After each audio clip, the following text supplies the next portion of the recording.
Bismillahirrahmanirrahim. With the name of Allah Almighty, who is the most merciful and the most beneficent. बेहद हम्दो सना अल्लाह व तबारक अज़्वजल की कि जो तमाम कायनात का मालिक व खालिक है, और लाखों करोड़ों दरूद नबी पाक, उनकी आल और सहाबा इकराम रज़ियल्लाहु अजमाइन पर। इस्लामी जमीयत तलबा जामिया पंजाब की जानिब से मुनक्कद करता आज का ये खसूसी CSS गाइडेंस सेशन का आगाज हो चुका है। और सबसे पहले मैं अपने आज के मेहमान हमारे पंजाब यूनिवर्सिटी की एक शान ब्रदर फरहान को खुशामदीद कहता हूँ और उनका शुक्रगुजार हूँ कि उन्होंने अपनी गुनागू मसरूफियात में से वक्त निकाला और आज के इस सेशन में शरीक हुए। बहुत शुक्रिया फरहान भाई। थैंक यू वेरी मच, आपका बहुत बहुत शुक्रिया। और इसी के साथ ही जमीयत का भी बहुत बहुत शुक्रिया कि आपके तवस्सुत से जो है मुझे ये मौका मिला कि मैं बेशुमार लोगों से इस प्लेटफॉर्म्स के थ्रू जो है वो जो है कनेक्ट हो रहा हूँ, ठीक है, और अपने ख्यालात का इजहार करने का मुझे मौका दिया। Thank you very much. पहले मैं अपना ब्रीफ सा तारुफ करवा लूँ, अगर आप मुझे इजाज़त दें तो। जी जी प्लीज़। मेरा नाम असल में फरहान अहमद है, ठीक है जी। और मैंने पंजाब यूनिवर्सिटी को 2015 में ज्वाइन किया MA हिस्ट्री डिपार्टमेंट के थ्रू, ठीक है। और MA हिस्ट्री करने के बाद मैंने इसी डिपार्टमेंट से ही जो है MPhil हिस्ट्री भी किया, ठीक है। और MPhil हिस्ट्री का जो सेकंड ईयर था मेरा थीसिस का, 2018 के अंदर मैंने जो है अपना जो है वो थ्योरी हमारी कंप्लीट हुई और 19 हमारा लास्ट ईयर था। तो 2018 के जो है मई के अंदर मैंने ये प्रिपरेशन जो है इसकी CSS की स्टार्ट की और 2019 के फरवरी में मैंने CSS दिया और ये इंशाल्लाह पहली अटेम्प्ट में मेरा बिल्कुल क्लियर हो गया और अल्लाह ताला ने एलोकेशन से भी मुझे नवाज दिया IRS ग्रुप के अंदर। बहुत मुबारकबाद भी आपको फरहान भाई, और अल्लाह ताला आपको इस वतन अजीज की बेहतर से बेहतर अंदाज में खिदमत करने की सआदत नसीब फरमाएं। और बिलाशक आप मुझ समेत पंजाब यूनिवर्सिटी के सैकड़ों हजारों तलबा के लिए एक रहनुमा की, एक मोटिवेशन की, एक इंस्पायरेशन की हैसियत रखते हैं। Thank you.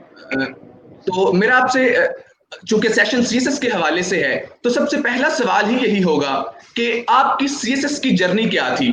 कहां से आपको ख्याल आया कि आपको CSS की तरफ जाना चाहिए? कैसे आपने आगाज किया और ये सफर कैसा था? सबसे पहले तो मैं ये बता दूं कि मैं बहुत कैलकुलेटेड वर्ड्स यूज़ करूंगा इस पूरे सेशन के दौरान कि कोई ऐसी बात ना हो कि जो फिक्शन की मद में चली जाए, ठीक है।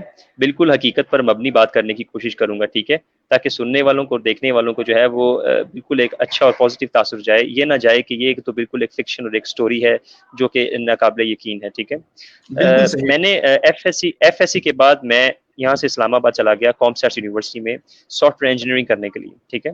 और सॉफ्टवेयर इंजीनियरिंग में मैंने पहला सेमेस्टर कंप्लीट करने के बाद दूसरे सेमेस्टर में मैंने वो क्विट कर दिया, क्योंकि शायद मुझे लग रहा था कि जो मैं सीखना चाह रहा था मुझे वो जो है वहाँ पर नहीं सिखाया जा रहा था।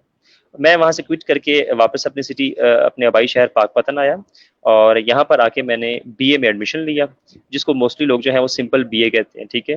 और BA कंप्लीट करने के बाद मेरे माइंड में उस वक्त ऐसा कोई ख्याल नहीं था कि मैंने BA जो है आगे CSS करना है, ठीक है। हिस्ट्री का शौक था, तो इस ख्याल से मैं यहाँ से लाहौर गया कि मैं MA और MPhil करूँगा और उसके बाद मैं PhD करूँगा।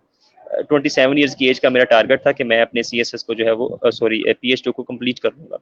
तो MA हिस्ट्री करने के लिए मैं लाहौर गया, वहाँ से MA हिस्ट्री कंप्लीट किया और उस वक्त साथ में जो है वो एक दिन के अंदर तकरीबन कोई 8 से घंटे या 9 घंटे या 6 घंटे इसके दौरान कमोबेश हो सकते हैं, जो है वो मैं अकेडमीज और ट्यूशंस भी पढ़ाता था साथ में, ठीक है, और अपना पढ़ता भी था साथ में।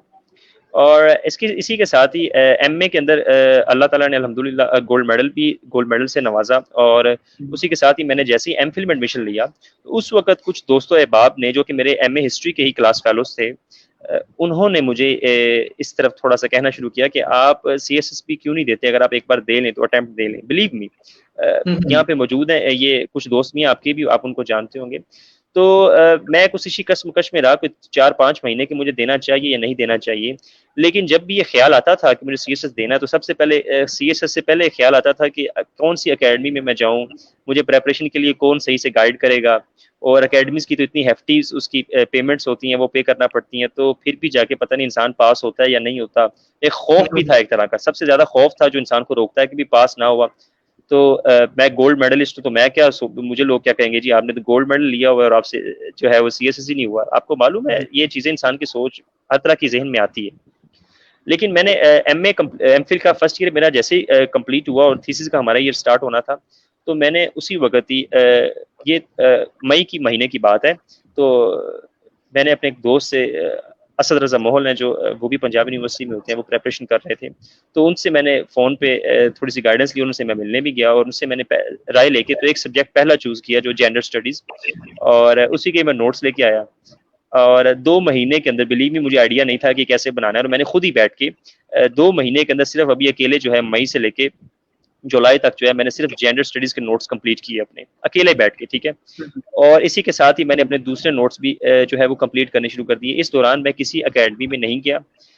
4 से 5 दफ़ा जो है आबदी साहब के पास, ठीक है, जो इंग्लिश के प्रोफेसर हैं पंजाब यूनिवर्सिटी के, साहब का रिटायर्ड हुए हैं, उनके पास मैं सिर्फ मैक्सिमम 4 से 5 दफ़ा मैं गया हूँ, इससे ज़्यादा नहीं मैं गया, सिर्फ इंग्लिश ऐसे की थोड़ी सी गाइडलाइन लेने के लिए।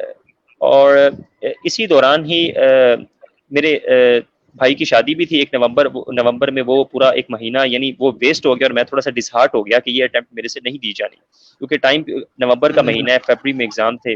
लेकिन मैंने अपनी पेस को ना वैसे ही कंटिन्यू रखा, फौरी से मैं वापस आया और दिसंबर में मैंने जो है अपना सारा टाइम जो है अपनी स्टडी को दिया। लेकिन इस दौरान भी मैं बताता चलूँ कि सुबह 7 से लेके 11:30 तक पढ़ता था मैं अपने हॉस्टल में, और उसके बाद 1-2 घंटे मैंने रेस्ट करना होता था, और उसके बाद फिर शाम 5:30 बजे तक मैं अपनी स्टडी करता था। उसके बाद 6 से लेके 12 बजे तक जो है वो मैं एकेडमी जो है वो पढ़ाने चला जाता था। ये एकेडमी की जो मेरी रूटीन है, या आप ये अंदाज़ा लगा लें कि जिस दिन मेरा सुबह सीएसएस का इंग्लिश का पेपर था, उस रात भी मैं रात को 12 बजे ही पढ़ा कर आया था। यानी 9 दिन एग्जाम था, तो मैंने सिर्फ वो 9 ही छुट्टियां की थी, इसके अलावा मैंने कोई और छुट्टी नहीं की। यानी अगर आप ये कहें कि मैं 24 घंटे पढ़ता रहूं या मैं 18 घंटे पढ़ता रहूं, तो ऐसी बात बिल्कुल भी नहीं है। 7 से 11 कर लें और 1 से 5 कर लें, और 6 उससे आगे तो मैं पढ़ाने चला जाता था, और साथ में इंसान ने सोना भी होता है, तो खुद ही आप टाइम का हिसाब मैनेज कर लें। तो इसी दौरान ही वो मैंने विदाउट एनी गाइडेंस इसके अपना पढ़ता रहा और अपनी प्रेपरेशन की, और फरवरी में एग्जाम दिए, और ये था कि इंशाल्लाह के अब डाउट नहीं था, लेकिन एक यकीन था कि मेहनत की है, और इंशाल्लाह अल्लाह ताला जो है वो मेहनत किसी के रायगा नहीं जाने देते। बेशक। तो जैसे ही अक्टूबर का नवंबर का महीना आया, तो मुझे तो यकीन नहीं है, अल्हम्दुलिल्लाह अल्लाह ताला ने कामयाबी दी और मेरा सीएसएस जो है ये क्लियर हो गया। और उसके बाद जो सबसे बड़ा जर्नी था, अभी भी एक बहुत बड़ी एक तरह की कह लें कि पहाड़ जितनी एक रुकावट थी मेरे लिए, तो वो एक माउंट एवरेस्ट था कि अभी इंटरव्यू भी है, और इंटरव्यू में अगर आपकी अच्छे मार्क्स ना आए तो आपकी जो है शायद एलोकेशन भी नहीं होती, जो सबसे बड़ा दुख होता है इंसान को, कि आप यहाँ तक रिटन क्लियर करके पहुंच जाते हैं, और अगर आपकी एलोकेशन ना हो तो इंसान नेक्स्ट अटेम्प्ट के लिए तो वैसे ही डिसहार्ट हो जाते हैं। तो ये पूरा 2 साल का एक दौरानिया होता है, बड़ा सब्र भी इंसान को चाहिए होता है इस दौरान में। तो इंटरव्यू की प्रेपरेशन के लिए फिर एक जो है वो नया बिजनेस चल पड़ा कि जी बेशुमार एकेडमीज जो है लाहौर में वो प्रेपरेशन करवा रही हैं, और किसी एकेडमी में आपको जो है वो जाके इंटरव्यू तो देना पड़ेगा। अगर आप इंटरव्यू की प्रेपरेशन नहीं करेंगे तो आपके लिए बहुत बड़ा इशू होगा। तो मैंने ये सोचा कि चूंकि शुरू से ही थोड़ी सी जो है इंग्लिश का मुझे बहुत ज़्यादा शौक था, और इंग्लिश मूवीज़ और सीजन्स वगैरह देखकर ही इंग्लिश ज़्यादा मेरी इम्प्रूव हुई है इससे ज़्यादा। यानी मैंने कभी अपनी ज़िंदगी में 9th क्लास के बाद जो है इंग्लिश की कोई एकेडमी मैंने ज्वाइन नहीं की, ना लाहौर में की है, ना मैंने इस्लामाबाद में की है, ठीक है। नॉर्मल था, जैसे नॉर्मल बच्चों की इंग्लिश होती है, कोई इतना खास मैं कोई जो है किसी बाहर की फॉरेन डिग्री भी मेरे पास नहीं है, ना मैं कभी बाहर किसी मुल्क में गया हूँ। तो वो इंटरव्यू के लिए मैंने खुद से जो है वो प्रेपरेशन शुरू कर दी, जो इंपॉर्टेंट चीज़ें थी, और अपनी कम्युनिकेशन स्किल्स के ऊपर प्रैक्टिस करना शुरू कर दी। और इस दौरान जो है एक टीचर हैं, उनको भी मैंने जो है 3 से 4 जो है मॉक अपने इंटरव्यूज़ दिए, ठीक है, टीचर को दिए, किसी एकेडमी में जाकर मैंने नहीं दिए, ठीक है। और इंटरव्यू का दिन आया तो उससे 2 दिन पहले वैसे भी मैं बुरी तरह मुझे बुखार हुआ था, तो लेकिन वो अल्लाह ताला ने जो है हिम्मत दी, और मुझे डाउट था कि यार मैं कहीं लूज ना कर जाऊं इंटरव्यू में।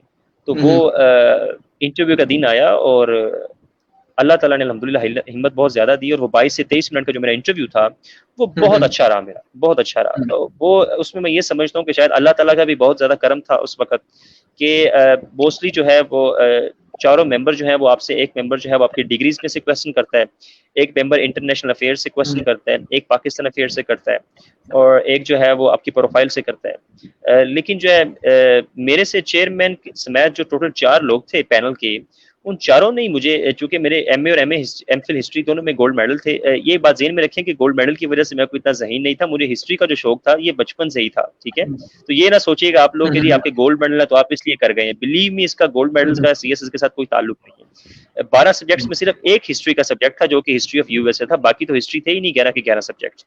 तो उन्होंने जब मेरे ये मेडल्स देखे तो उन्होंने चारों ने जो मुझे है हिस्ट्री के क्वेश्चंस किए, किसी ने मेरे से कोई दूसरा क्वेश्चन नहीं किया। वो जब स्टार्ट हुआ तो मुझे अल्हम्दुलिल्लाह बड़ा एक अच्छा फील हुआ कि अब तो ये मेरी फील्ड से मेरे से क्वेश्चन कर रहे हैं। तो वो इंटरव्यू मेरा इस तरीके से बहुत अच्छा रहा और अल्लाह ताला ने मुझे जो है आईआरएस, जिसको मैंने कि 4th प्रेफरेंस पे दिया हुआ था, उसी में अल्लाह ताला ने नवाजा और मैं आईआरएस के ग्रुप में भी अल्हम्दुलिल्लाह मैं टॉप में हूँ, फर्स्ट में हूँ उस ग्रुप के अंदर। जी, कोई और क्वेश्चन है तो आप करें प्लीज। तो ये था मेरा जर्नी। माशाल्लाह फरहान भाई, आपकी सारी जर्नी से दो बड़े अहम सवालात उठते हैं, और वो जो दो सवालात हैं वो यकीनन सीएसएस जो भी करना चाह रहा है तालिब इल्म उसके जहन में भी उठते हैं, और उन दोनों का आपकी जर्नी से भी गहरा ताल्लुक है। एक तो ये कि आपने कहा कि आपने कोई भी एकेडमी ज्वाइन नहीं की, आपने कोई भी प्रॉपर एकेडमी नहीं रखी, बल्कि आप अपने सिर्फ टीचर्स के पास गए। जबकि हम देखते हैं, हम सुनते हैं, हमें लोग बताते हैं कि एकेडमी के बगैर तो तसव्वुर ही महाल है। तो एक तो इस चीज में थोड़ा सा ब्रीफ कर दें, और दूसरी मैं समझता हूँ कि अहम तरीन बात जो है और आपकी इस जर्नी की सबसे इंस्पायरिंग बात जो मैं समझता हूँ वो यही है कि आप तैयारी कर रहे थे सीएसएस की, इसके साथ साथ आप अपनी रूटीन एक्टिविटीज भी मैनेज कर रहे थे। जैसे आपने बताया कि आप अपने पेपर से पहले भी और पेपर्स वाली रात भी जाके अपने स्टूडेंट्स को ट्यूशन दे रहे हैं। तो हम तो ये जानते हैं और ये हमें बताया जाता है कि बस दिन रात पढ़ो और सब कुछ छोड़ दो, खाना पीना ही छोड़ दो और बस सीएसएस करते रहो, जबकि आपकी जर्नी में हमें ये दो चीजें नजर आती हैं। तो काइंडली इन दो हवालों से, एक तो एकेडमी के हवाले से और एक रूटीन एक्टिविटीज जो आपने जारी रखी, इनके हवाले से थोड़ा सा तमाम हमारे व्यूअर्स को ब्रीफ कर दें। सबसे पहले तो मैं आपके पहले क्वेश्चन का जो है आंसर करूंगा। अकेडमीज का जो तस्वुर है असल में ये जुड़ा हुआ है गाइडेंस के साथ। आपने ज़िंदगी में कोई भी बड़ा काम करना होता है तो आपको उसके लिए रहनुमाई की ज़रूरत ज़रूर होती है, ठीक है। रहनुमाई लेना और बात है, और किसी से बैसाखियाँ लेना बिल्कुल एक और बात है। और ऐसी बैसाखियाँ कि जो अगर आप में थोड़ी बहुत चलने की ताकत या हिम्मत है तो आप उस हिम्मत से भी जो है आप चले जाएं, ठीक है। और अकेडमीज के बारे में जो मेरा ज़ाती ख्याल है, ये शुरू से ही जो मेरा अकेडमीज के बारे में एक अच्छा व्यू नहीं था और एक एफिलिएशन भी नहीं थी, यानी मैं अकेडमीज में जाना भी पसंद नहीं करता था। और जब कोई मुझे मालूम पड़ता था कि कोई अकेडमी जा रहा है तो मैं उसको भी समझाने की और बताने की कोशिश करता था कि आप अकेडमी के बगैर भी आप इस काबिल हैं कि आपने आज तक जो तालीम हासिल की है तो आप खुद भी आगे पढ़ सकते हैं। अकेडमीज और हॉस्पिटल्स तो हमारी सोसाइटी में बड़ा ओपनली कहूंगा कि ये एक तरह की मनी मेकिंग मशीन्स हैं जी, ठीक है।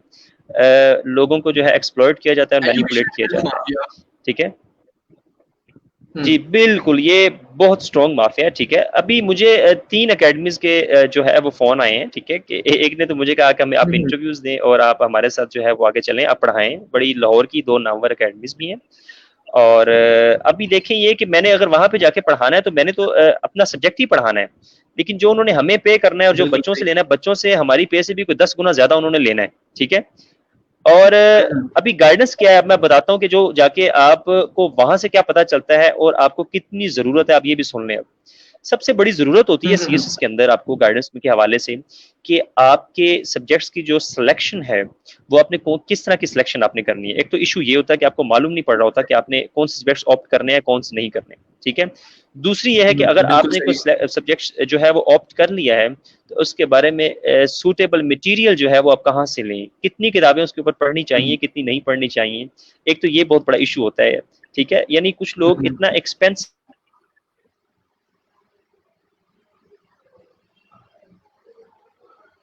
कहाँ से इसको जो है वो इकट्ठा करें और कहाँ से संभालें चीजों को, ठीक है। तो ये 2 चीजें अगर आपको शुरू से पता चल जाएं तो ये तो मेरे ख्याल में जो आपके इर्द गिर्द भी इतने सीएसएस के जो क्वालिफाइड लोग फिर रहे होते हैं, उनसे भी अगर आप 1 या 2 मीटिंग्स में पूछ लें तो इससे ज्यादा आपको किसी किस्म की गाइडेंस की जरूरत नहीं है। मटेरियल आपके सामने है, सब्जेक्ट्स आपने चूज कर लिए हैं, बिल्कुल ठीक है। अपने 15 से 20 दिन, 1 महीने के अंदर बैठ के उनके नोट्स बनाएं और उनको आप 4 दफा या 5 दफा रिवाइज करें और अल्लाह का नाम देकर आप एग्जाम के अंदर बैठ जाएं। इससे ज्यादा अब अकेडमीज क्या कर रही होती हैं? अकेडमीज में वही टीचर होते हैं जो आपको यूनिवर्सिटीज में पढ़ा रहे होते हैं, जो आपको कॉलेजेस में पढ़ा रहे होते हैं। अकेडमीज में कोई सीएसएस वाले कोई टीचर्स कोई आसमान से तो उतरे नहीं होते, ठीक है। अब उनका पढ़ाने का तरीका मेरे ख्याल में जो लेक्चर है वो आपको वहां दे रहे होते हैं, यूट्यूब के भी उस तरह के लेक्चर जो है वो यूट्यूब के ऊपर भी अवेलेबल होते हैं, ठीक है। अगर स्टूडेंट जो है, मैं ये समझता हूँ कि कोई एक किताब लेके प्रॉपरली खुद बैठ के नोट्स बनाए, किसी के बने हुए नोट्स यूज ना करे वो, यानी किसी के नोट्स ले लिए और उनको आप मेमोराइज कर रहे हैं, एक तो ये तरीका है। दूसरा तरीका ये कि आप चले किसी के नोट्स ले लें, एक प्रॉपर जो है बुक ले लें और खुद उसको बैठ के जो है आप उसको शॉर्ट करें, तो शायद आपको जो है एमसीक्यूज भी आपके जो है वो मोस्टली उसी जो नोट्स आपने बनाए होते हैं उन्हीं में से भी आपके प्रिपेयर इजिली हो जाते हैं। तो अकेडमीज का कोई इतना खास रोल नहीं है। अकेडमीज का एक हवा हमारी सोसाइटी में डेवलप हुआ है, क्योंकि एक बच्चा अगर बाहर निकल के वो 10 लोगों में बैठता है तो उन 10 में से अगर 9 ने नहीं किया हुआ तो वो 9 के 9 ही एक दूसरे की तरफ देख रहे होते हैं कि हम किस अकेडमी जाएं। वो एक दूसरे की बातें सुन के उनकी अपनी ओपिनियन इतनी स्ट्रांग हो जाती है कि वो कहते हैं भाई ये तो अकेडमी के बगैर नामुमकिन काम है। और मैं आपको बता रहा हूँ कि मैंने आपको बताया बड़ा क्लियरली कि सुबह 7 से 11 साढ़े 11 बजे तक, और उसके बाद आपको मालूम है यूनिवर्सिटी के अंदर हॉस्टल का मेस होता था, उसके बाद चाय पीनी है और 1-2 घंटे उधर गुजर जाते थे, और उसके बाद 5 बजे या साढ़े 5 बजे तक पढ़ाना है, और 6 बजे मैंने पढ़ना है, और 6 बजे से लेकर 12 बजे तक मैंने अपना पढ़ाने चले जाना होता था। उसके साथ अपनी नींद भी पूरी की है।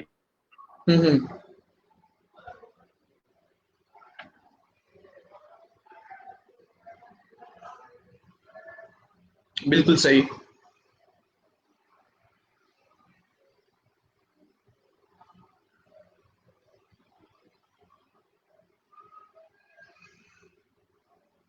फरहान भाई, क्या आप मेरी आवाज सुन सकते हैं?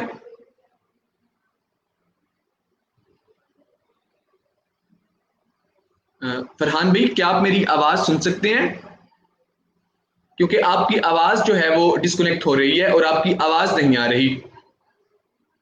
फरहान भाई हमारे दरमियान मौजूद थे और अपनी सीएसएस की जर्नी के बारे में बता रहे थे, जिसमें 2 बड़ी अहम बातें फरहान भाई ने बताई, और उनमें से एक चीज ये थी कि उन्होंने किसी भी एकेडमी को ज्वाइन नहीं किया। अपनी सीएसएस की सारी जर्नी में वो किसी एकेडमी का हिस्सा नहीं बने। फरहान भाई फिलहाल डिस्कनेक्ट हो गए हैं, वो अभी हमें दोबारा ज्वाइन कर लेंगे। तो फरहान भाई अपनी सीएसएस की जर्नी के बारे में जब बता रहे थे तो उन्होंने हमें बड़ी अहम चीज बताई कि वो किसी भी एकेडमी का हिस्सा नहीं बने, और एकेडमीज को उन्होंने एक माफिया करार दिया कि एकेडमीज जो हैं वो माशरे में एक माफिया की हैसियत अख्तियार कर चुकी हैं, और वहां पर जाके एकेडमीज में जाके आपने जो सीखना है वो आप यूट्यूब वीडियोस से भी सीख सकते हैं, और आप किसी भी ऐसे फर्द से कि जिसने सीएसएस क्लियर किया है और जो सीएसएस कर चुका है वो आपको वो चीजें बता सकता है जो कि आपने एकेडमीज में हजारों और लाखों रुपए देकर सीखनी है। लिहाजा फरहान भाई ने एकेडमीज को डिस्क्रेडिट किया है कि उनका अगर तलबा की नशोरमा में और उनके सीसेस क्लियर करने में एक किरदार होता भी है तो वो बड़ा महदूद सा किरदार है और वो कोई बहुत ज्यादा किरदार नहीं है। लिहाजा ऐसा कोई तालिब इल्म जो कि किसी एकेडमी का हिस्सा नहीं बनता, और खसूसन ऐसे तालिब इल्म हमारे माशरे के, हमारे ऐसे दोस्त, हमारे ऐसे भाई जो कि एकेडमीज की बारी भरकम फीसें बर्दाश्त नहीं कर सकते, तो उनके लिए इसमें कोई परेशानी वाली बात नहीं है। बल्कि ऐसे तलबा जो एकेडमीज नहीं ज्वाइन कर रहे, हाँ किसी वजह से ना कर रहे हो, हाँ वो फीस की वजह से नहीं कर पा रहे या किसी भी और इशू की वजह से वो नहीं कर पा रहे, तो उनको परेशान होने की जरूरत नहीं है। फरहान भाई जिन्होंने इसी साल 2019 में सीएसएस क्लियर किया है वो हमें बता रहे थे कि उन्होंने बगैर किसी भी एकेडमी का हिस्सा बने अपनी सीएसएस की तैयारी मुकम्मल की है। ये एक बड़ी अहम बात जो कि उन्होंने बताई। और दूसरी अहम बात जो एक इंस्पायरेशन है और एक मोटिवेशन है और जो एक हवा बना हुआ है सीएसएस का, उसको तोड़ती है और उसको खत्म करती है। और वो अहम बात ये थी कि इस दौरान फरहान भाई ने अपनी सीएसएस की सारी जर्नी के दौरान अपनी जो रूटीन की एक्टिविटीज थी, अपनी जो कैजुअल एक्टिविटीज थी वो भी जारी रखी, और उनमें भी उन्होंने कोई ब्रेक नहीं ली। जैसे वो बता रहे थे कि वो अकेडमीज पढ़ाते थे। हमारी अक्सरियत पाकिस्तान में 90% अफराद मिडिल क्लास से बिलोंग करते हैं, तो फरहान भाई ने बताया कि वो भी चूंकि एक मिडिल क्लास फैमिली से बिलोंग करते थे, तो अपने अखराजात उठाने के लिए, अपने एजुकेशन के एक्सपेंसेस को पूरा करने के लिए, अपनी रूटीन की लाइफ के मामलात को चलाने के लिए उन्हें एकेडमीज पढ़ाना पड़ रही थी, और वो रोजाना की बुनियाद पे अपनी एकेडमीज को भी वक्त दे रहे थे। और फरहान भाई ने बताया कि उन्होंने सिर्फ 11 दिन की ब्रेक ली, और सिर्फ 11 दिन ऐसे थे कि जब फरहान भाई ने बताया कि सिर्फ 11 दिन ऐसे थे जो कि उनके 12 दिन पेपर्स के थे, सिर्फ उन्हीं दिनों में उन्होंने एकेडमीज नहीं पढ़ाई, और उसके अलावा तमाम दिनों में वो एकेडमीज पढ़ाते रहे और अपनी रूटीन की एक्टिविटीज को जारी करते रहे। फरहान भाई दोबारा से हमारे दरमियान मौजूद हैं, मैं उनका शुक्रगुजार हूँ और उनसे गुजारिश करता हूँ कि वो अपनी बात को जारी करें। जी सॉरी, असल में यहाँ पे कुछ मौसम ठीक नहीं है, इसलिए सिग्नल डिस्टॉर्शन की वजह से कोई ये अभी डिस्कनेक्टिविटी का इशू आया था। I am completely sorry on my part. Session चल रहे हैं। जी, अच्छा, तो इसके अलावा जो अकेडमीज़ का मैंने आपको पहले बताया है कि बिल्कुल किसी अकेडमी जाने की ज़रूरत नहीं है। जी, एक सूरत में आप ज़रूर जाएँ। अभी तो इतना ज़्यादा वो तमाम मटीरियल जो कि अकेडमीज़ में पढ़ाया जा रहा है, वो सारे का सारा ऑनलाइन पड़ा हुआ है, व्हाट्सएप ग्रुप में पड़ा हुआ है। आप वो मटीरियल को लें और उसको प्रिंट करवाएँ, ठीक है? और ईज़िली आप अपनी घर में बैठ के प्रिपरेशन करें, और पास पेपर्स जो इन एग्ज़ाम्स के हैं, ख़ासतौर पे सीएसएस के 5 साल के या 10 साल के, वो बहुत ही ज़्यादा आपके लिए हेल्पफुल है। इस बात को आप माइंड में रखें आप, ठीक है? इसके अलावा अगर आप कहते हैं कि परमानेंटली मुझे 3 महीने या 6 महीने, जी एक चीज़ ज़रूर है जिसके हवाले से मैं कहूँगा, अगर आपकी इंग्लिश का कोई थोड़ा-सा इश्यू है, तो आप उसके हवाले से डेढ़ या 2 महीने या 3 महीने अगर आपको लगता है, तो थोड़ा-सा अपना इंग्लिश के ऊपर काम कर लें, ठीक है? अदरवाइज़ बाकी 11 सब्जेक्ट्स के लिए आपको कोई अकेडमी रखने की ज़रूरत मेरे ख्याल में बिल्कुल भी नहीं है, इस टेक्नोलॉजी के दौर के अंदर। ये बात तो बड़ी श्योर है। जो मेरे साथ मेरे दोस्त थे उस्मान मंशा, आपकी उनकी ये भी बात बिल्कुल क्लियर ये हो गई। पहली थी अटेम्प्ट, ठीक है? और उन्होंने भी इसी तरह की कोई अकेडमी जॉइन नहीं की, और ये हम दोनों का बड़ा अच्छा एक्सपीरियंस रहा, और फर्स्ट अटेम्प्ट में अल्हम्दुलिल्लाह ये दोनों का ही हमारा ये क्लियर हो गया था रिटन एग्जाम। आप थोड़ा-सा मुझे अपना दूसरा क्वेश्चन जो है वो रिमाइंड करवाएँगे? आपका जो दूसरा आपकी जो एक सीएसएस जर्नी थी, उससे जो मुझे सीखने को चीज़ मिली, और यकीनन जितने भी हमारे व्यूअर्स हैं, उनको भी एक चीज़ जानने को मिली, एक सीखने को मिली कि आपने बताया कि आपने अपनी रूटीन की एक्टिविटीज़ भी जारी रखी। आप सीएसएस की तैयारी भी कर रहे थे और अकेडमीज़ भी बढ़ा रहे थे। तो इस हवाले से भी थोड़ा-सा तलबा को ब्रीफ कर दें कि वो जो हवा है कि 24 घंटे पढ़ना है और खाना-पीना बस सब कुछ छोड़ के सीएसएस की तैयारी होगी। इसके बारे में थोड़ा-सा ब्रीफ कर अ, दीजिए। मैं आपको सिंपली बताता हूँ, 2013 में मिलिट्री का टेस्ट देने गया, तो वहाँ पे जो ये जो स्पाइज़ होते हैं मिलिट्री के, या बिल्कुल जो है नॉन कमीशन्ड ऑफिसर्स होते हैं, तो वहाँ पे ना उन्होंने उनका एक टेस्ट लिया, मैं भी वहाँ पे खड़ा होकर देख रहा था वो टेस्ट क्या था। कोई तकरीबन कोई 100 के करीब जो ब्रिक्स थी, यानी ईंटें पड़ी हुई थी, ठीक है? और 10 लड़के थे वो। उन्होंने कहा कि आपका मुकाबला ये, और 100-100 ईंटों के बाकायदा 10 ढेर लगे हुए थे, ठीक है? और उन्होंने कहा कि आपका कंपटीशन ये है कि आप में से कौन ये 100 ईंटें जो है कितनी जल्दी जो है यहाँ से 10 फुट के फासले पे जाके रखेगा, ठीक है? बिलीव बिल्कुल मी, सही। कुछ लड़कों ने, आप यकीन नहीं करेंगे कि 15 मिनट में, 15 से 10 से मेरे ख्याल में शायद 12 मिनट होंगे या 15 मिनट। उस बंदे ने 12 से 15 मिनट के अंदर एक लड़के ने तो वो ईंटें उठा के 10 फुट के फासले पे रख दी। और कुछ लड़के ऐसे थे जिनसे अभी मेरे ख्याल में 30 से 35 मिनट गुजरे थे, और वो ईंटें जो है अभी तक वहाँ पे पूरी नहीं रखी गई थी, उन्होंने टाइम अप कर दिया उन्होंने। यानी एक ठीक तो है। बच्चों से तो वो कंप्लीट भी नहीं हुए, ठीक है? हुँ, ये हुँ। एग्जाम्पल देने का मकसद ये है कि ये डिपेंड करता है कि कोई बच्चा कोई किसी लोड को कितनी जल्दी अपनी कैपेबिलिटी के मुताबिक, अपनी सलाहियतों के मुताबिक वो उठाकर एक जगह से दूसरी जगह रख सकता है या बर्दाश्त कर सकता है। यानी अगर अब वो बच्चा बिल्कुल जिससे सही हो गया। 35 मिनट में भी वो ईंटें उठाकर दूसरी जगह पे नहीं रखी गई, उससे आप पूछेंगे तो वो तो आपको यही बताएगा, भाई ये तो इसके लिए आपको 24 घंटे पढ़ना पड़ेगा, बहुत करना पड़ता है, मैं तो 18-18 घंटे भी पढ़ता था, तो मेरे से तो सिलेबस ही कवर नहीं होता था। अब अगर आप जिस बच्चे हुँ, ने 12 मिनट में वो ईंटें एक जगह से उठा के दूसरी जगह रख दी हैं, उससे पूछेंगे तो वो कहेगा यार आप नॉर्मल अपनी लाइफ गुजारें। और अगर आपको हुँ। लगता है कि आप यही काम जो 2 घंटे का दूसरे बच्चे कर रहे हैं, आप 15 मिनट या 20 मिनट में कर सकते हैं, क्योंकि हर इंसान को अल्लाह ताला ने एक बिल्कुल सेपरेट और एक यूनिक किस्म की मेंटल कैपेबिलिटी और एबिलिटी दी हुई है, हर इंसान को, ठीक है? बेशुमार जो लोग इस वक़्त देख बेशक, रहे हैं, बेशक। बड़े जो है उसमें माशाल्लाह ज़हीन लोग भी जो हैं वो बैठे होंगे, और अल्लाह ताला ने हर किसी को नवाज़ा हुआ है। तो इसमें बिल्कुल ये नहीं है कि 24 घंटे या 18 घंटे या 15 घंटे आप पढ़ें।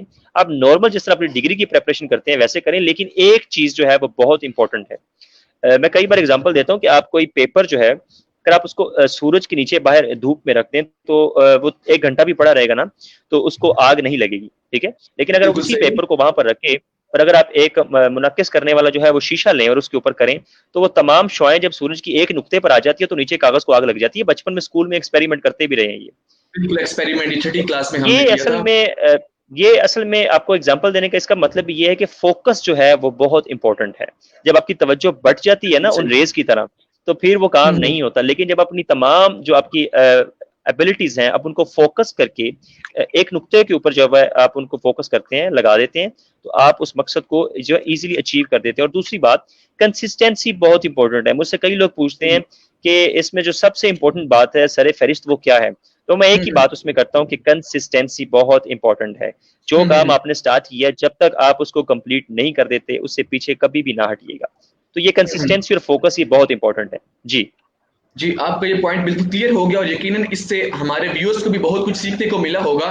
तो एक बड़ा अहम सवाल है जो कि यकीनन तमाम अफ़राद जानना चाहते हैं, वो ये है कि कितना वक़्त ज़रूरी है सीसीएस की तैयारी के लिए? आपकी राय में आखिर 1 साल, 2 साल, 4 साल, 6 माह कितना वक़्त है जो सीसीएस की तैयारी के लिए लाज़मी रिक्वायर्ड है?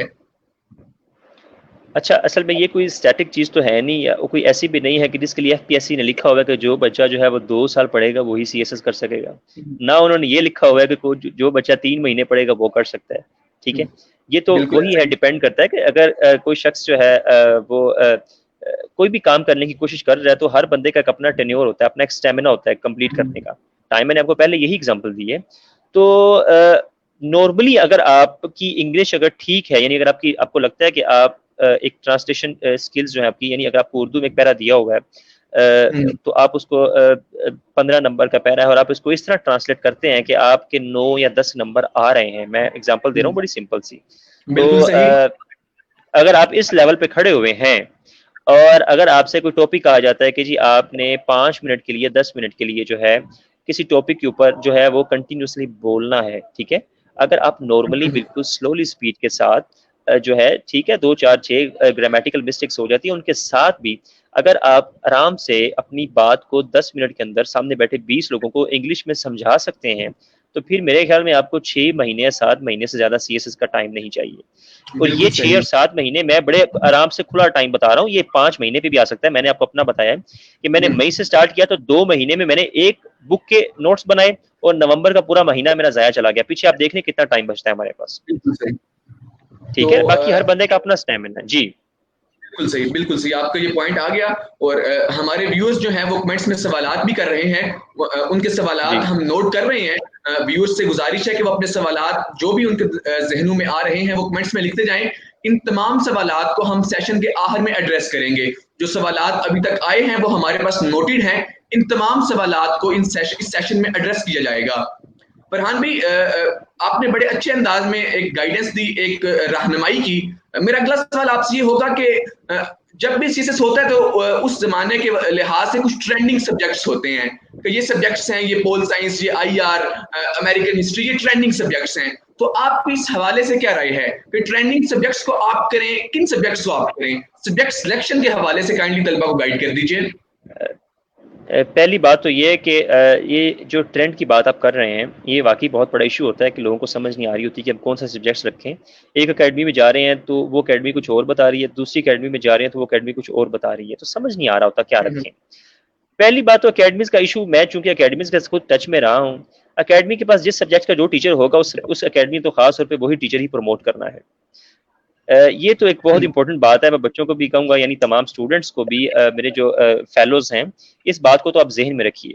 अगर अकेडमी के पास पोल साइंस का टीचर है, तो वो पोल साइंस को भी प्रमोट करेंगे और पढ़ाएँगे, और अगर उनके पास पोल साइंस का टीचर शॉर्ट हो गया है या नहीं है और आईआर का अच्छा टीचर है, तो वो बिल्कुल उनकी कोशिश होगी कि वो आईआर में ही ज़्यादा से ज़्यादा स्टूडेंट्स को लेके आएँ, ठीक है?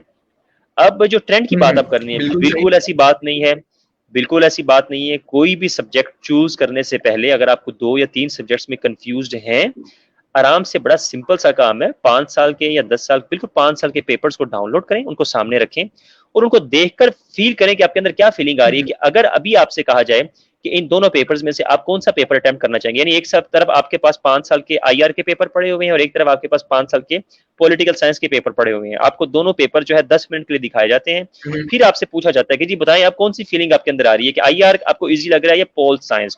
तो आपने अभी तक अपनी ज़िंदगी में हुँ, हुँ। 24 या 25 साल की उम्र तक जो चीज़ें पढ़ी होती हैं या जिस फ़ील्ड से आप गुज़रे होते हैं, वो चीज़ें आपके माइंड में होती हैं। वो चीज़ें जब उन पेपर्स के साथ जो है वो कोलाइड करेंगी, वो आपको बताएँगी कि उससे आपके अंदर एक फीलिंग जनरेट होगी कि जी ये पेपर जो है वो मैं ईज़िली कर सकता हूँ, और आप सिंपली उस सब्जेक्ट को चूज़ हुँ, करें। हुँ। अभी हमारे साथ जो जिन तमाम बच्चों ने ये क्लियर किया है, ये पंजाब के भी और तमाम, तो जो ग्रुप बना है हमारा, हम उसमें देख रहे हैं कि लोगों ने ऐसे हैरानकुन सब्जेक्ट्स रख के पास किया हुआ है कि समझ ही नहीं आ रही। हम ये समझ रहे थे पोल साइंस, बेशुमार बच्चों ने आईआर भी रखा हुआ है, लेकिन पोल साइंस का ट्रेंड जो है, मैं ये बता दूं कि पोल साइंस के हवाले से पढ़ना भी आसान है और इजी है। इसके लिए ऐसा जरूरी नहीं है कि आपके पास डिग्री हो तो ही आप पढ़ सकते हैं। बाकी सब्जेक्ट आप अपनी मर्जी से बिल्कुल कोई भी सही, रख सकते हैं। मैंने आपको आसान सा जो है उसका एक फॉर्मूला बता दिया है। कोई ट्रेंड के साथ आपको जाने बिल्कुल की सही। जरूरत बिल्कुल भी नहीं है, ठीक है? और ना ये कि इस साल इस सब्जेक्ट के मार्क्स कम आ रहे हैं और इस साल इस सब्जेक्ट के मार्क्स हुँ, ज्यादा आ रहे हैं, अगले साल ये सब्जेक्ट रख लें। इन बातों से बिल्कुल निकल जाएं। अपने फॉर्मूले के तहत जो मैंने आपको बताया है देखें, ठीक है, और चूज हम्म, करें और अल्लाह का नाम लेकर अपनी प्रिपरेशन स्टार्ट करते हैं बस। बिल्कुल सही आपने बहुत अच्छा पॉइंट बताया, खसूसन ये पॉइंट के दो सब्जेक्ट्स के पेपर सालाना जो पिछले 5 साल के पेपर्स हैं वो सामने रखें और आप अपनी नजरों से गुजारें और जो फिर आपको बेहतर लगे वो आप कर लें। तो बहुत अहम पॉइंट, यकीनन बहुत कुछ इससे सीखने को मिला। तो इस सेशन से पहले हमने एक सर्वे करवाया, हमने दर्जनों व्हाट्सएप ग्रुप्स में एक सर्वे करवाया, हमने यूनिवर्सिटी के डिफरेंट जो है वो डिपार्टमेंट्स में एक सर्वे करवाया। वो ये था कि ऐसा कौन सा सवालात हैं जो हमें इस सेशन में उठाने चाहिए और आपका क्या ख्याल है कि ऐसी कौन सी चीजें हैं कि जो हमें एक सीसीएस क्वालिफायर से पूछनी चाहिए। तो जो चीज सबसे बढ़कर सामने आई वो इंग्लिश थी कि students are not well acquainted with the English, उन्हें इंग्लिश की इतनी अच्छी तैयारी नहीं होती, वो इंग्लिश से इतना फैमिलियर नहीं होते, इंग्लिश से डरते हैं। तो ये इंग्लिश की सीसीएस में क्या अहमियत है और इसकी तैयारी कैसे की जाए, इस हवाले से थॉरोली गाइड कर दीजिए। अच्छा, मैं आपको बताता हूँ इसके हवाले से। एक तो ये होता है कि आपने CSS पास कर लिया तो चले जी आपका तुक्का लग गया है, तो आप हमें इंग्लिश के बारे में एक इतनी कैलकुलेटेड और इतनी जो है वो वेटेज जो ओपिनियन है वो कैसे दे सकते हैं। मैं पहले इस पे बात कर लूँ। मुझे शुरू से लैंग्वेजेस सीखने का बड़ा शौक रहा है, ठीक है। मैं हिंदी में भी थोड़ा सा लगा रहा हूँ, चाइनीज भी मैंने लैंग्वेज सीखी है, इंग्लिश का मुझे शुरू से ही शौक था बहुत ज्यादा, मैं पर्सनली बता रहा हूँ, और इसका पढ़ाने के साथ भी थोड़ा मैं टच में रहा, ठीक है। अच्छा, अब जो इंग्लिश के बारे में है, देखिए 4 इसके जो मेन पिलर्स हैं, आपकी स्पीकिंग है, ठीक है, राइटिंग है, लिसनिंग है और अंडरस्टैंडिंग है। ये चारों पिलर्स पे आपको काम करने की जो है वो बड़ी अहम जरूरत है, ठीक है। लैंग्वेज है, आप देखते हैं कि लैंग्वेज हमेशा एटमॉस्फेयर से आती है, आप उस माहौल में चले जाएं, ठीक है ना। यानी यहाँ से जो भी लोग बाहर की कंट्रीज में जाते हैं, चाहे वो ड्राइवर हैं जो भी हैं, आप देखते हैं कि 3-4 महीने के बाद वो वापस पाकिस्तान आते हैं तो वो काफी वर्ड्स या वो लैंग्वेज बोल रहे होते हैं वो, यानी वो बाहर जाके बिल्कुल ऐसे प्रॉपरली किसी एकेडमी में हिस्सा तो नहीं लेते, लेकिन चूंकि ये एक ही। एग्जाम है तो इसमें आपको फॉर्मली कंपोजिशन और ग्रामर आनी चाहिए। तो इसके लिए सिंपल मैं कई बार ये कहता हूँ कि टू द पॉइंट BA की बुक है, ठीक है, और उस बुक के एंड पे बेशुमार पैराग्राफ्स उर्दू के दिए हुए हैं। कोशिश करें कि वो तमाम पैराग्राफ्स की जो है एक दफ़ा ट्रांसलेशन करके किसी अच्छे टीचर को ज़रूर चेक करवाएं, उस टीचर को कि जो तसल्ली से बैठ के आपका एक पैरा चेक करके उसकी मिस्टेक्स पिन पॉइंट करके आराम से आपको बताए। जो टीचर ये कर रहा है कि 45 बच्चों ने आपको पैराग्राफ्स लिख दिए हैं, 2 घंटे में उसने वो पैरास देख लिए हैं और अगले 15 मिनट में खड़े होकर बताया कि बेटा नॉर्मल कॉमन मिस्टेक्स आप सबने ये किए हैं, तो नेक्स्ट टाइम जरा इनका ध्यान रखिएगा। ये इस तरह की आपने ट्यूटरशिप तो कभी भी नहीं लेनी। जो सामने बैठ के फेस टू फेस जिस तरह मैं बोल रहा हूँ आपको ये बता रहा है कि इस लाइन में बेटा ये इशू है, ये थोड़ा ग्रामर का ये रूल है, ये है, तो इस तरह आपने ये पैरा लिखना था, ये इस तरह आपने स्ट्रक्चर करनी थी। जब तक आप वो तमाम पैराग्राफ से अपनी नहीं गुजरेंगे, आपके माइंड के अंदर ट्रांसलेशन की स्पीड नहीं बनेगी। यानी जिस तरह हम किसी चीज को देखते हुए हमारे माइंड में फौरी उसका उर्दू का सेंटेंस बन जाता है, जब आप ये इतनी प्रैक्टिस कर लेंगे तो आपके माइंड में किसी भी चीज को देख के फौरी इंग्लिश के बारे में भी उतनी ही जल्दी वो सेंटेंस बनेगा जितनी जल्दी उर्दू का बनता है, ठीक है। और बिल्कुल सही। टू द पॉइंट के अंदर जितनी ग्रामर दी हुई है BA के हवाले से, ठीक है, इनफ है, मोर देन इनफ है। मैं बता रहा हूँ आपको, इसके अलावा और कोई ग्रामर करने की जरूरत नहीं है। मैं एग्जाम के हवाले से बता रहा हूँ, आपने कोई जो है इंग्लिश का कोई हार्वर्ड या ऑक्सफोर्ड में जाके कोई प्रोफेसर तैनात नहीं होना, ठीक है, या मुकर्रर नहीं होना कि जो आप पता नहीं कहाँ कहाँ से बेशुमार किताबें पढ़ें। एक एग्जाम है और एग्जाम आपको पता है, उसके हवाले से टू द पॉइंट आपको प्रिपरेशन करनी पड़ती है।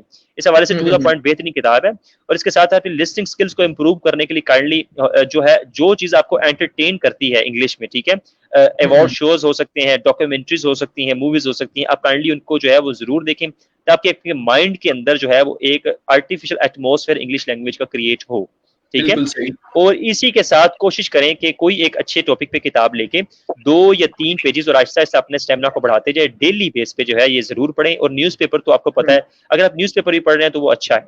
बाकी स्पीकिंग की बात हो गई तो कम अज कम रोजाना शीशे के सामने या वैसे अपने किसी दोस्त के साथ किसी टॉपिक के ऊपर 15 या 20 मिनट जो है वो जरूर डिस्कस करें, क्योंकि इंसान प्रैक्टिस से आप आहिस्ता आहिस्ता करेंगे तो आप जो है आपका माइंड जो है वो उसका आदी होता है। तो इस तरह आपकी इंग्लिश लैंग्वेज की जो स्किल्स हैं, फिर इसके बाद जो जब आप ये चारों चीजें कर लेंगे इस जिस तरह आपको मैंने बताई हैं, फिर इसके बाद आप किसी एक अच्छी टीचर से जो ऐसे की प्रिपरेशन करवा रहा है या जिसने CSS क्लियर भी किया हुआ है, आप सिंपली उसके पास 2 या 3 जो है मीटिंग्स में बैठ के थोड़ी सी ऐसे के बारे में जो है गाइडेंस ले लें और 2-4 ऐसे बैठ के आप लिख लें प्रैक्टिस के तौर पे। इससे ज्यादा आपको और कहीं खपने की जरूरत नहीं है, भागने की जरूरत बिल्कुल भी नहीं है, ठीक है। ये आपका पॉइंट बिल्कुल आ गया।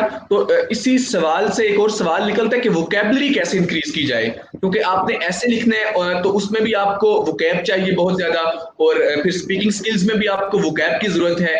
गर्ज वोकैब के बगैर तो इंग्लिश अधूरी है, तो वोकैब कैसे बढ़ाई जाए, इस हवाले से थोड़ा सा गाइड कर दीजिए। वो कैब बढ़ाने का मैंने आपको बताया है कि जब आप, ज़ाहिर बात है, इन 4 तरीके जो मैंने बताए हैं इनके थ्रू आप इंग्लिश एटमॉस्फेयर में कदम रखेंगे, नहीं आएंगे, तो ज़ाहिर बात है बेशुमार वर्ड्स तो आपके सामने ऐसे आएंगे जो आपको नहीं आते होंगे। एक काम बिल्कुल आपने सही। ये करना है कि जिस वक्त आपको प्यास लगती है ना, तो आप जिस जगह पे खड़े हो तो आप फौरी पानी पी लेते हैं। हम्म उसी तरह ही अपने मोबाइल के अंदर एक छोटी सी डिक्शनरी कर लें, ठीक है, और उसी वक्त उसी वर्ड को वहां पे टाइप करके एक दफा उसका मीनिंग देख लें। हम्म हम्म 4 दिन बाद वो मीनिंग भूल जाए, कोई मसला नहीं है।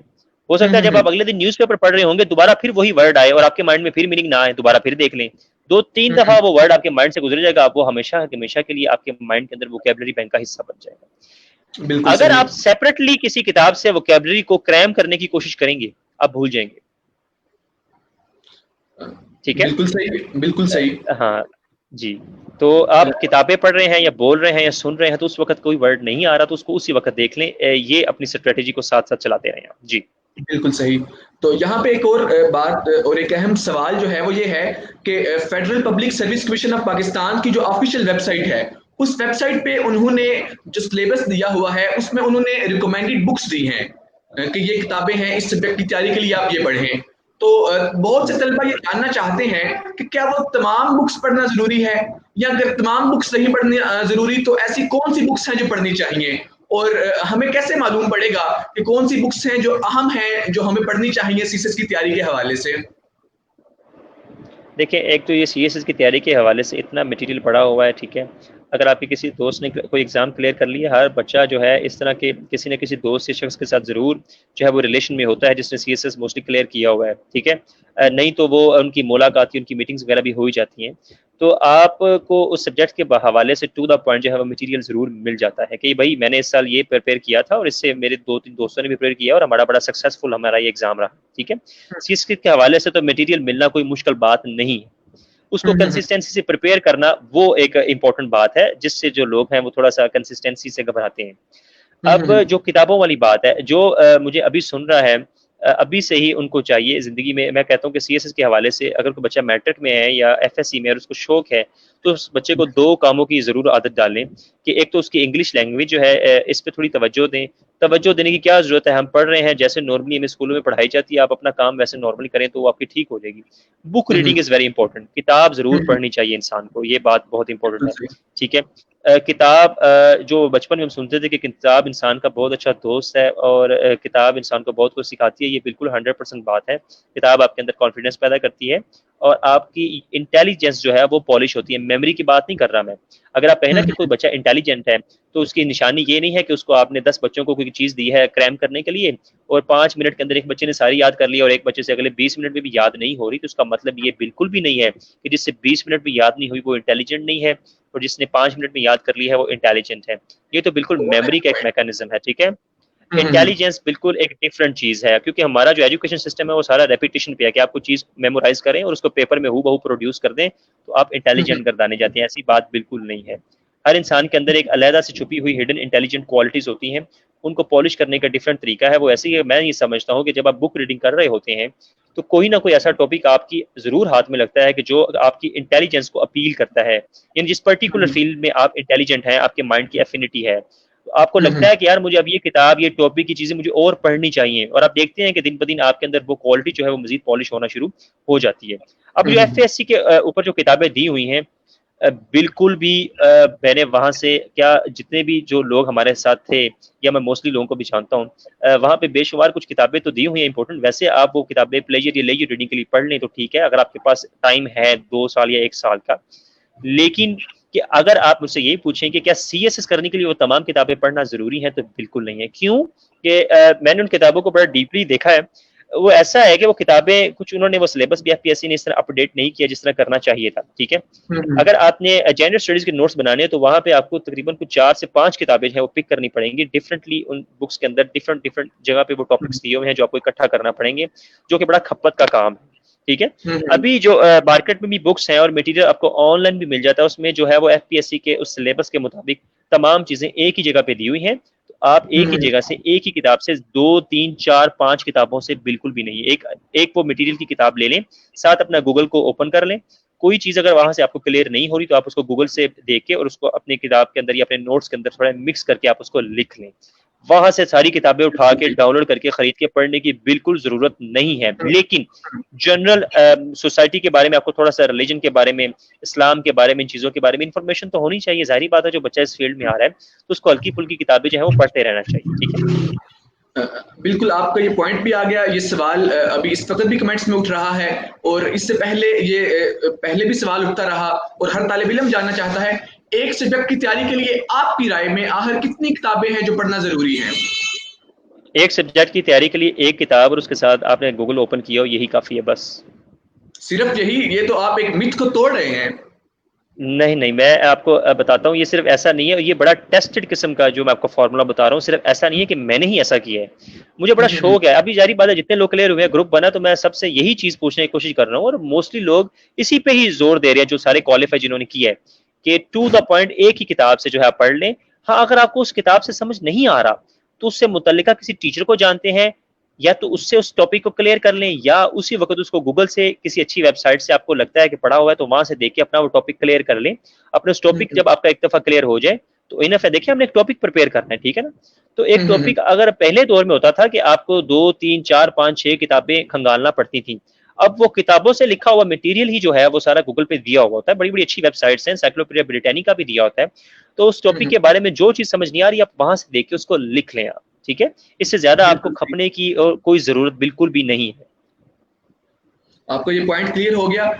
तो एक चीज जो और सामने आई वो ये थी कि हर तालिब इल्म ये जानना चाहता है कि मेरी डिग्री का आखिर थीसिस के हवाले से क्या किरदार है। अगर मैं लॉ का तालिब इल्म हूँ तो मैं ये जानना चाहता हूँ कि लॉ की डिग्री मुझे थीसिस में कितना मददगार साबित होगी।